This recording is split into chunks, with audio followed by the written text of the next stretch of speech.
Bonjour et bienvenue dans cette vidéo particulière que je n'avais pas du tout prévu de tourner. En fait, je le fais en réponse à certains des commentaires que vous avez laissés sous les premières vidéos. Vous m'avez dit à plusieurs reprises que vous n'en sachiez pas assez sur moi, sur mon histoire et sur tout le travail que j'ai réalisé dans l'ombre pour les plus grands marketeurs et les plus grands infopreneurs ces dernières années.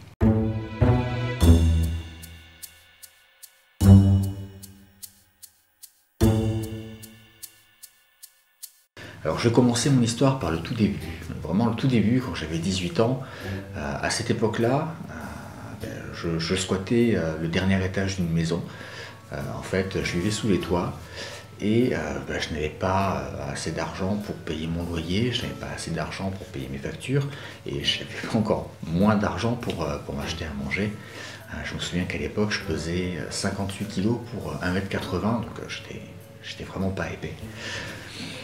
Et à cette époque-là, en plus, il y avait un trou dans le toit parce qu'un des Velux était tombé et du coup tout passait, le froid, la neige, la pluie, parce que je vivais dans les Pyrénées à l'époque, donc les hivers étaient vraiment bien froids.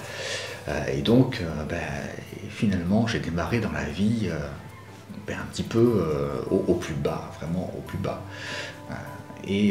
Parti de cette époque, petit à petit, j'ai fait mon chemin, j'ai vécu beaucoup d'échecs. Beaucoup d'échecs. Et à chaque fois, je me suis servi de ces échecs, même si ça n'a pas toujours été facile, pour me relever et monter de plus en plus, jusqu'à il y a quelques années où je me suis lancé, après mon dernier gros échec qui était la fermeture de mon SARL dans le jeu vidéo, dont je vous parle dans la toute première vidéo.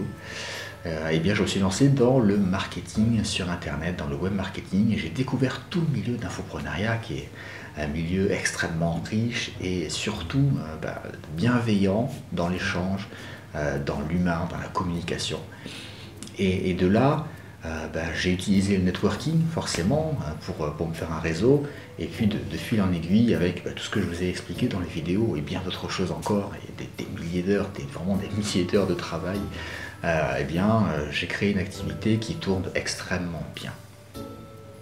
Alors qu'est-ce que j'ai fait ces dernières années dans l'ombre pour ces plus grands marketeurs et ces plus grands infopreneurs? Je me suis occupé de plein de choses, mais vraiment beaucoup de choses. Principalement de l'univers du partenariat, de l'affiliation. Alors quel a été mon rôle? J'ai utilisé mon réseau, j'ai utilisé mes compétences, mes connaissances, mon relationnel pour recruter des partenaires, pour que ces partenaires fassent la promotion de produits pendant des lancements de produits bien particuliers. En échange, ces partenaires touchaient une commission et comme ça tout le monde y gagnait. Mon rôle à moi, en dehors du recrutement, était d'animer la communication avec ces partenaires pour toujours les pousser avec le sourire à communiquer de plus en plus et de plus en plus fort et à de plus en plus de monde. J'ai travaillé pour Laurent Chenot, avec Laurent Chenot, parce que c'était un client, avec David G, avec Grégory Wispelard, avec Jean-Luc de Vacteur, avec plein de monde comme ça, plein de gens super avec lesquels j'ai beaucoup appris dans chacun dans leur domaine, puisqu'il y a eu du développement personnel, il y a eu du business, il y a eu vraiment beaucoup de choses à découvrir, plein d'univers très riches. Et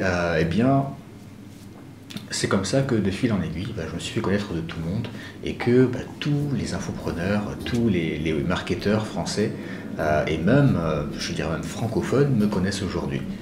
Et je travaille par exemple aujourd'hui à l'année avec Roger Lannoy qui est un de mes clients. Donc tout ça pour vous dire que en partant de zéro, vraiment de zéro au plus bas, parce qu'à l'époque j'étais à la rue, j'avais rien à manger, je pesais rien, j'avais que la peau sur les os. Je suis même passé au tribunal à cette époque-là parce que je squattais l'appartement et forcément j'avais pas le droit.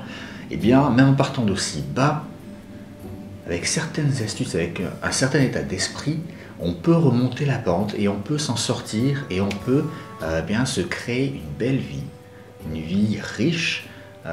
En argent forcément, parce que l'argent est un outil nécessaire pour beaucoup de choses, pour avoir un logement, pour profiter de la vie sans se prendre la tête et avoir toujours en tâche de fond dans la tête quelque chose qui tourne et qui nous dit waouh, je sais pas comment je vais manger à la fin du mois, je sais pas comment je vais payer les factures à la fin du mois, mais je vais kiffer la life, ça va être bien. Non, c'est pas ce qu'on veut.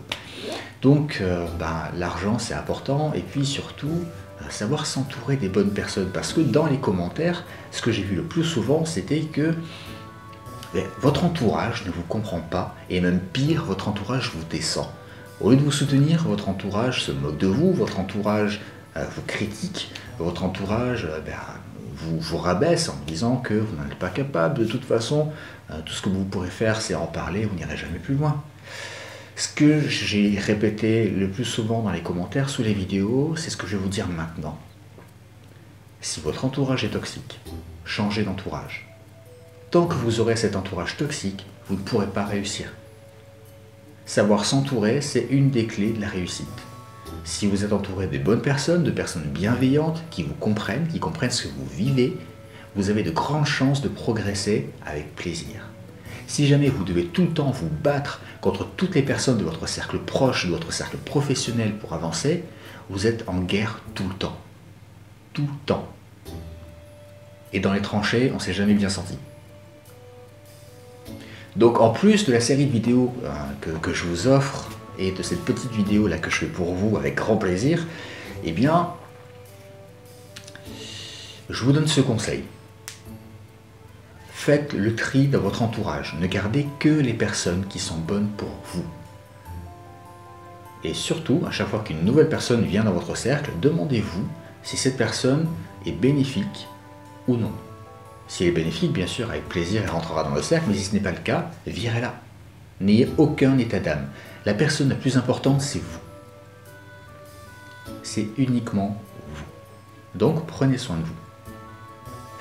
À côté de ça, je fais pas mal de choses parce que j'aime bien me lancer sur plein de nouveaux projets, faire de nouvelles choses parce que je déteste me répéter, faire des tâches répétitives. J'ai testé le travail à l'usine à une époque où je travaillais chez McDonald's, je travaillais en plus à l'usine, j'avais testé ça dans une usine de foie gras, d'une grande marque de foie gras, et à l'époque, on commençait à 5 h du matin, dans le froid, puisque c'était pour le foie gras, donc tout ce qui est alimentaire c'est dans le froid, et j'étais avec des dames toutes petites, qui m'arrivaient à peu près là, et du coup on travaillait sur un tapis roulant qui était vraiment très très bas, qui m'arrivait au niveau des hanches, donc j'étais tout le temps plié en train de coller des étiquettes à la chaîne, à la main, sur les foie gras. Et si on avait le malheur d'en coller une de travers, on recommençait toute la série. J'ai détesté le travail à l'usine. Et si c'est ce que vous faites, je vous dis chapeau parce que je ne supporte pas ce travail à la chaîne.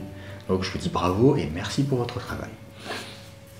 Toujours est-il que j'aime bien travailler dans la créativité, travailler dans l'échange et surtout travailler dans la nouveauté. Donc, j'aime aussi élargir ma zone de confort. D'ailleurs, en parlant de ça, il y a 2 ans, on m'a proposé d'enseigner en école de commerce la gestion de projet. D'enseigner à des Bac+3 en école de commerce. Alors, il faut savoir que je n'ai pas le bac. Donc ça m'a fait très plaisir à l'époque et ça m'a fait un peu flipper aussi parce que je n'avais jamais enseigné à des élèves, j'avais enseigné en formation professionnelle, mais le contact avec les pros n'est pas du tout le même que le contact qu'on a avec des élèves dans le cursus classique de l'éducation nationale. Et là, je devais enseigner à des Bac+3 la gestion de projet. J'allais me retrouver devant plus d'une vingtaine d'élèves, tout seul au tableau, en train de devoir faire un cours. Et bien à cette époque-là, je peux vous dire que j'ai un peu flippé quand même.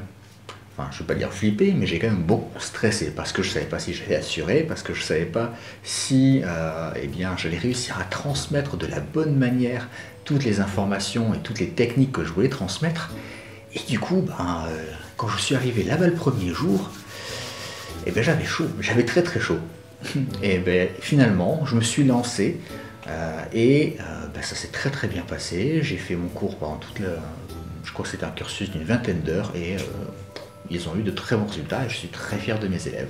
Cette année, j'ai enseigné le graphisme et le montage vidéo dans cette même école, toujours en école de commerce, et ça se passe extrêmement bien aussi, mes élèves sont super, et maintenant je suis à l'aise et ça ne me pose plus aucun problème. Tout ça pour dire que j'ai élargi ma zone de confort parce que je me suis mis en danger. Parce que j'ai osé sortir de cette zone où je me sentais bien, où je me sentais à l'aise, où je me sentais en sécurité, et j'ai gagné quelque chose en me mettant en danger. Et ça, Ça c'est génial, ça c'est vraiment super et j'aime beaucoup faire ça parce qu'à chaque fois que je fais de nouvelles choses, que je sors de ma zone de confort finalement, j'en arrive à me dire que je vais finir par être à l'aise partout parce que je me mets tout le temps en danger et qu'il y a bien un moment où ma zone sera tellement grande que je me sentirai bien tout le temps. Donc deuxième conseil que je vous donne dans cette vidéo, c'est cadeau. Sortez régulièrement de votre zone de confort sans forcément vous donner de gros défis parce que quand on se donne de gros défis, on se met une pression monstrueuse et juste cette pression-là, c'est difficile à gérer et c'est ça qui peut nous faire échouer. Alors qu'en y allant petit à petit, on pourrait progresser par paliers, un petit peu comme dans l'émission Qui veut gagner des millions, où quand on atteint un certain palier, si on se plante, c'est pas grave, on revient à ce palier-là. Mais en fait, c'est le même principe, on y va petit pas par petit pas. Et quand on atteint le palier, on est rassuré, on continue un petit peu, et si on se plante, paf, on redescend au palier. Et quoi qu'il arrive, à chaque fois, on atteint un nouveau palier, et même si on se plante, eh bien, on continue à monter. Et c'est ça qui se passe avec l'échec, quand on le fait de la bonne manière, quand on maîtrise et quand on n'est pas trop pressé, parce que c'est souvent le cas, on a envie de très vite réussir, eh bien, en prenant le temps, en faisant les choses bien, on y arrive, on prend du plaisir et on se sent de mieux en mieux. Ça fait plus de 10 minutes que la vidéo tourne. Je pense que j'ai répondu à la majorité des questions qui me concernent. Si vous avez d'autres questions par la suite, posez-les-moi. Posez-les-moi et puis je prendrai le temps de vous répondre aussi. Et puis voilà. Donc je vous dis à très vite et surtout, dernière chose avant de vous quitter, je vous remercie pour vos commentaires. Je vous remercie pour tous vos retours parce que ça me fait vraiment très plaisir. C'est la première fois que je m'expose face à vous, que je prends vos retours, que j'ai tous ces retours en commentaire et je suis très heureux de voir que ma manière de faire les choses, ma manière de voir les choses, ma manière de penser et de vous transmettre ce que je pense vous plaît et vous aide parce que c'est mon but principal, c'est de vous aider. Et je suis ravi d'avoir tous ces retours et ça me fait vraiment chaud au cœur. Voilà, je vous dis à très bientôt pour une prochaine vidéo et avec grand plaisir en commentaire. Ciao.